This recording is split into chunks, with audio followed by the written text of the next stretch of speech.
Happy Thursday, everybody. Welcome to the All About Favorite channel. I am your host, Pastor KZ. Y'all, this is a brand new iframe that they sent me the other day and they wanted me to try out on you. I have yet to try this one, but I'm trying it for the first time and it seems to be a dark brown. It's a all plastic frame, and it's the oversized frame look. What do y'all think? Y'all like this? On a scale of 1 to 5, hit it in the comment section. On the sides, it'll say Pastor KZ. Pastor KZ will be on each side.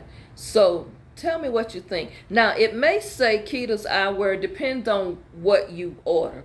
Also, all this week I'm in yellow and I'm chunked up today, y'all. This was a gift, actually, what I'm wearing today from one of my subscribers. Thank you so much. And this subscriber actually is a Tennessee Titan fan, and they did send me Titan gear, which I will probably wear gear next week because I got quite a few pieces of NFL gear from the post office, y'all. Told you, thank God I live close to there. I got some NFL gear and I need to go ahead and tighten up and put on some of that gear for y'all so you can see that Pastor KZ really appreciates, and I love the gear. Thank you. Don't forget, you can email me at walkinfavor61@yahoo.com. Let's get going here.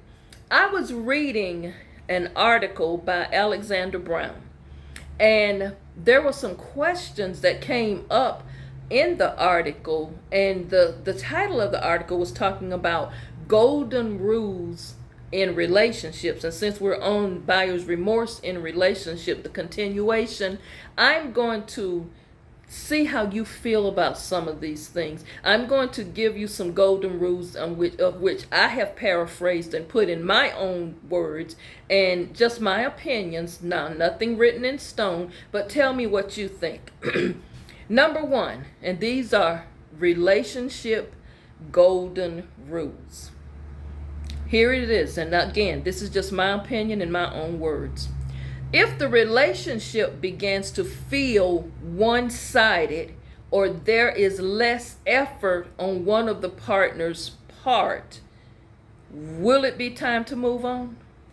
If the relationship begins to feel one-sided.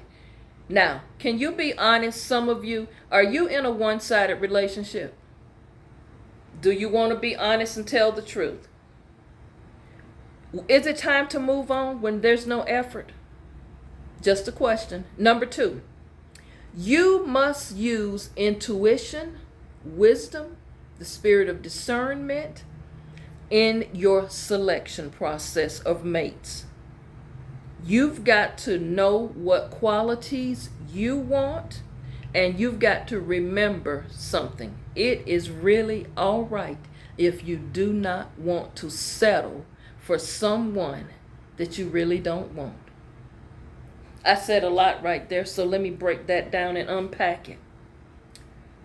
Your intuition needs to be it. When you have a gut feeling and your spirit of discernment is telling you something very strongly and you go against it, that's on you. Because most of the time, especially we as women, that gut feeling, that discernment that we have, that intuitive feeling that come up when you're in the presence around someone, is usually right.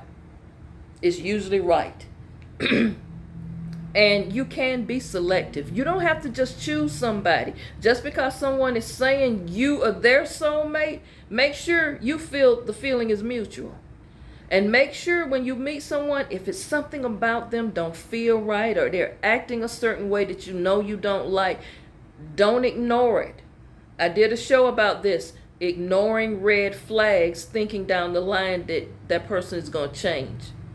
That's not going to happen. Number three, if that person has little to offer or bring to the relationship, and I'm not just talking finances, I'm going to deal with that a little bit more on tomorrow's show. You have to decide, is it time to move on? See, let me say this. In order to get something out, you got to put something in.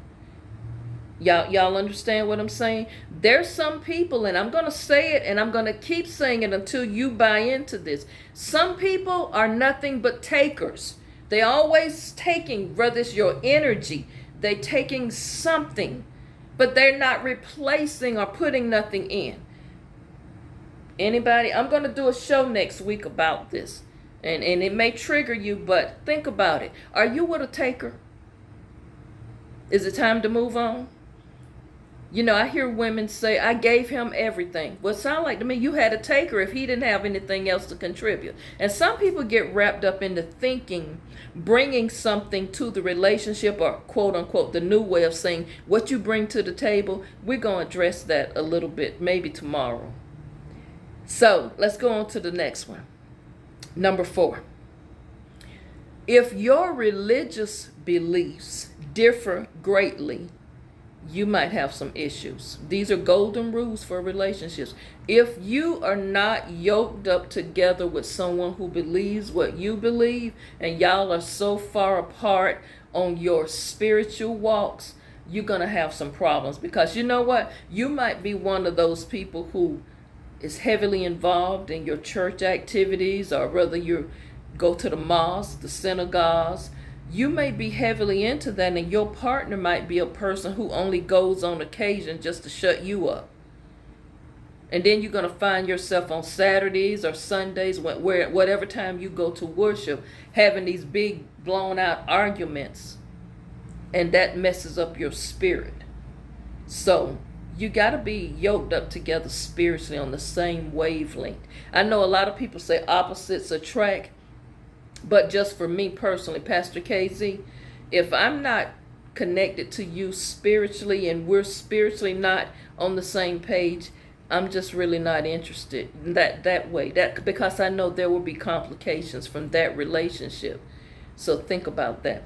The next one is, the person will show you different sides to them and have qualities you lack without you having to ask or beg for it. Here's a major spiritual, emotional, and physical golden rule you got to look for.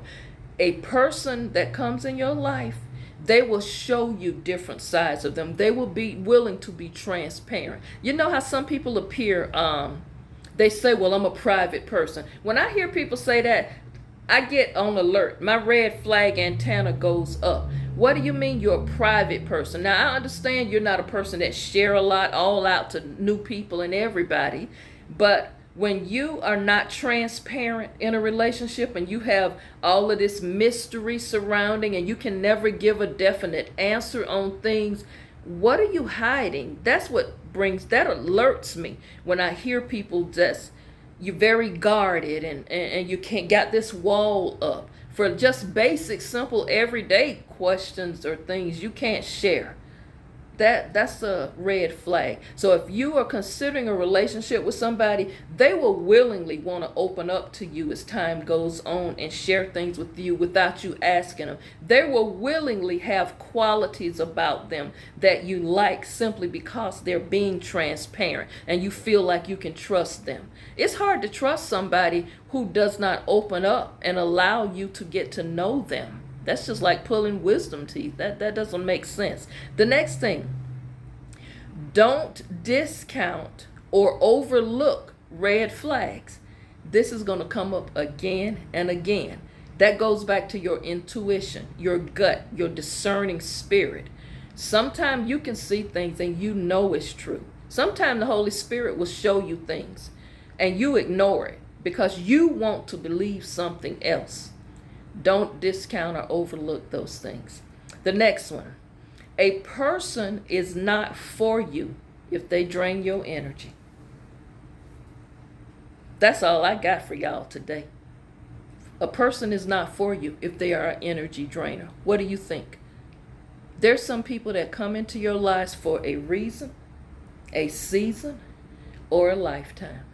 You've got to know when the season is up for some people, and you've got to be willing to let them go. There's some people that comes in your life to teach you a lesson. Once the lesson is learned, honey, school is out, class dismissed. You got to know when to turn a page in a book. You don't stay on the contents the whole book. You turn a page after each chapter. When you going to move on to the next chapter and complete the book? Food for thought. think about it on this Tell the Truth Thursday. I'll see you back tomorrow. Thank you for watching.